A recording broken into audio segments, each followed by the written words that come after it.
안녕하세요. 저는 요즘 제가 하던 일을 쉬면서 다른 사람이 아닌 제 자신과 제일 많은 시간을 보내고 있는데요. 이렇게 제 자신과 시간을 보내게 된 큰 이유 중에 하나는 제가 드라마 현장에 있었을 때 있던 일로부터 시작됩니다. 뜨거웠던 여름날 시원한 실내 세트장 안에서 촬영을 하고 있었는데요. 다른 팀의 한 분이 일을 잘 못한다는 이유로 다수의 사람들에게 무시를 당하고 있었습니다. 쉬는 시간에 다들 그 팀원의 부족함에 대해서 얘기를 하면서 웃었고 저도 그 자리에 같이 있었습니다. 근데 이렇게 웃고 떠드는 게 잘못됐음을 알고 있음에도 한마디도 하지 못했어요. 그때 그 한마디를 안 한 것이 지금까지 응어리로 남아있더라고요. 그렇게 일을 하면서 사람이 너무 싫었고 사회도 너무 싫었습니다.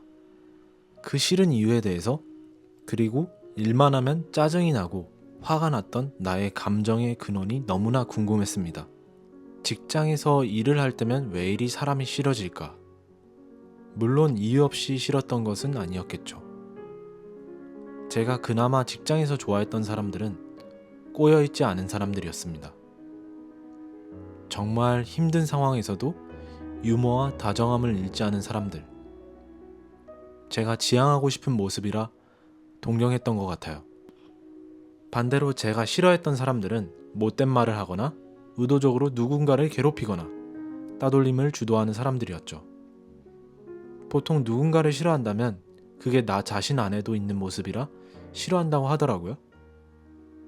하지만 저는 그들과는 다른 행동을 했죠. 유머와 다정함에 초점을 맞추고 일을 했으니까요. 근데 왜 저는 그들을 그렇게 싫어했을까요? 생각해보면 저 또한 방관하는 입장이었기 때문입니다. 그런 현실을 지켜보면서 마음속으로 비난만 했지 실제로 아무것도 바꿀 수 없는 스스로에 대한 무력감, 그게 너무 괴로웠습니다.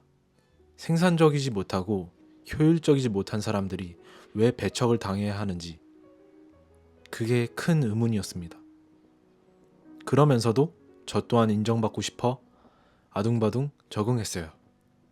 사회와 한 팀이 되어 그렇지 못한 사람들을 같이 외면했던 제 자신의 모습을 보기가 힘들었습니다.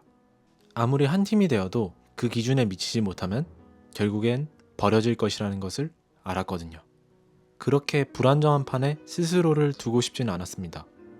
그리고 이런 생각도 해봤습니다. 직장은 직장이고 나는 그저 돈을 버는 수단으로 이해하면 되지 않을까? 그렇게 한동안은 감정을 배제하고 직장을 다녔어요. 그러다 보니 사람들에 대한 공감 능력을 잃어버렸고 제 감정조차 들여다보지 못하게 됐습니다. 그 돈으로 주식을 해서든 뭐든 더 많이 벌면 나는 다른 사람들과 차별성을 가질 수 있다고 생각했어요. 그 차별성이 곧 내가 다른 길로 가고 있다는 증거다. 그런 오만함도 생겼던 것 같아요.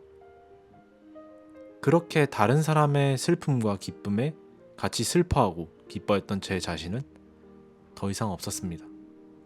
지금 직장 생활에 만족하지 않는 분들은 스스로 아실 거예요. 지금 내가 있는 구조가 얼마나 부실한지, 그걸 알기에 불안하고 두렵고 화가 나는 거죠. 못 오를까봐 불안하고 빼앗길까봐 두렵고 그 생각에 사로잡혀서요. 이런 생각들 끝에 저는 자연스럽게 사회와 거리가 멀어지게 됐습니다. 사회가 싫어져 거리를 두면서도 한편으로는 이곳과 다시 잘 지내보고 싶었습니다. 너무 좁은 세상에 있던 게 아닐까 싶어서 조금 더 넓은 세상의 사람들과 교류해보고 싶었어요. 그래서 제 자신을 탐구하고 그 깨달음을 전달하는 매개체로 유튜브를 시작하게 되었습니다. 이렇게나마 저의 이야기를 할 수 있고 저의 이야기에 공감해 주시는 분들이 있기에 사회로 다시 흘러가 저의 목소리를 낼 수 있지 않을까 싶습니다. 그리고 이 모든 전제에는 다른 사람이 아닌 제 자신과 보내는 시간이 더 중요하다는 것에 있습니다. 사람들과 떨어져 홀로 생각하며 스스로에게 진실을 요구할 때 저는 비로소 더 솔직해질 수 있었습니다.